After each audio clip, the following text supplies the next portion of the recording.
ہمیں شیخ آپ نے وقت دیا. جزاک اللہ خیر. السلام علیکم ورحمۃ اللہ وبرکاتہ. کیسے ہیں؟ وعلیکم السلام ورحمۃ اللہ وبرکاتہ. الحمدللہ ٹھیک ہیں. آپ کا سفر کیسا جا رہا ہے مدینۃ المنورہ؟ اللہ کا فضل ہے الحمدللہ، بہت عمدہ. الحمدللہ. شیخ آپ سے ایک سوال تو میں نے کرنا ہے، وہ یہ کہ آج کل جو ہمارے نوجوان بچے ہیں جی، وہ ان کے اپنے دین کو لے کر ڈاؤٹس ہوتے ہیں صاف الفاظ میں، اور ان کے والدین کسی بھی ایک شعبے سے تعلق رکھ سکتے ہیں، ظاہر ہے ان کو اتنا علم نہیں ہوتا، تو وہ جو ہیں اپنی اولاد کی تربیت میں کس طرح سے رول ادا کریں، یا کچھ ایسے پوائنٹس آپ ہمیں دے دیجیے گا. لیکن اس سوال سے بھی پہلے میں آپ سے جو ہے نا تھوڑا سا آپ کی جی بایوگرافی کے بارے میں جاننا چاہوں گا کہ آپ ماشاءاللہ پیدا کہاں پر ہوئے اور کہاں پر ہوتے ہیں، تعلیم کہاں سے حاصل کی آپ نے ماشاءاللہ؟ میری پیدائش کشمیر کی ہے. اچھا ماشاءاللہ. جی، میری والدہ در حقیقت کشمیری ہیں، تو ننیال کشمیر میں ہیں، اور والد صاحب کولکتہ سے ہیں. تو پیدائش میری کشمیر میں ہوئی، لیکن پرورش اور تربیت جو ہے کلکتے میں ہوئی الحمدللہ.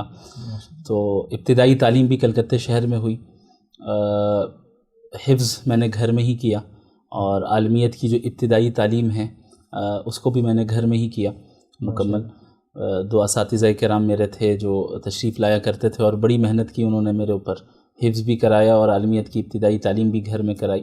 اس کے بعد پھر میں دارالعلوم ندوۃ العلماء گیا عالمیت کرنے کے لیے، عالمیت کے آخری سال مکمل کرنے کے لیے، چونکہ ابتدائی تعلیم جو ہے ابتدائی کتابیں جو عالمیت کی تھی ندوے کے سلیبس کے اعتبار سے، وہ میں نے گھر میں ہی مکمل کر لی تھی الحمدللہ.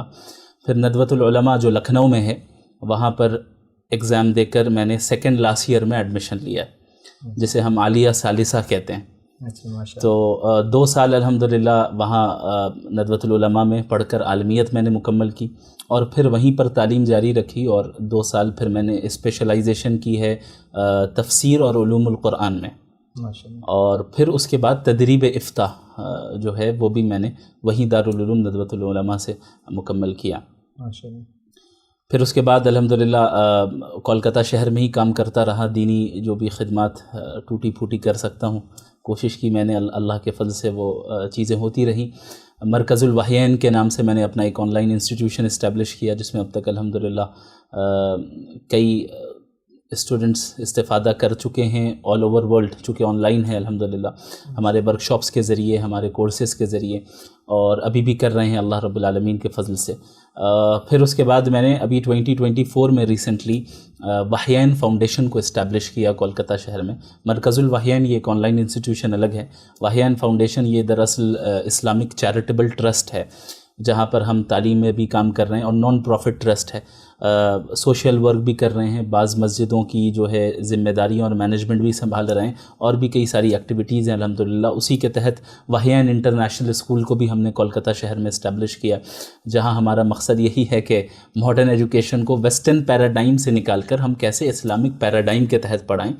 چونکہ آج جو ہمارے بچے عموماً جو نوجوان نسل الحاد کی طرف، ایتھزم کی طرف جا رہی ہے، یا ویسٹرن آئیڈیالوجیز کو وہ اختیار کر رہے ہیں، اس کی بنیادی اور بہت اہم وجہ ویسٹرن سسٹم آف ایجوکیشن ہے. جس سسٹم آف ایجوکیشن سے گزر کے 10 سال 12 سال جب وہ ادھر سے گزرتے ہیں، تو خود بخود وہ ایسے اصولوں کو پڑھتے ہیں، اور ماڈرن کنٹمپرری سبجیکٹس کو اس پیراڈائم اور اس امبریلا کے تحت پڑھتے ہیں جو مٹیریلزم پر جس کی بنیاد ہے، اور جس کی بنیاد ہی الحاد پر ہے.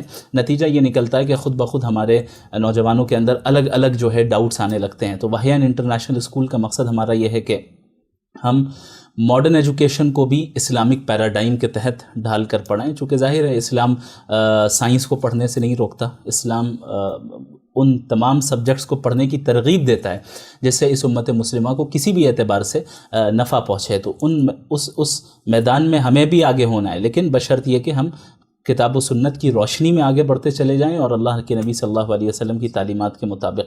تو یہ وحیین انٹرنیشنل اسکول کو بھی ہمیں اسٹیبلش کرتے ہوئے تقریباً 1 سال ہوا ہے ابھی، اور وحیین فاؤنڈیشن کو 1.5 سال ہو گئے.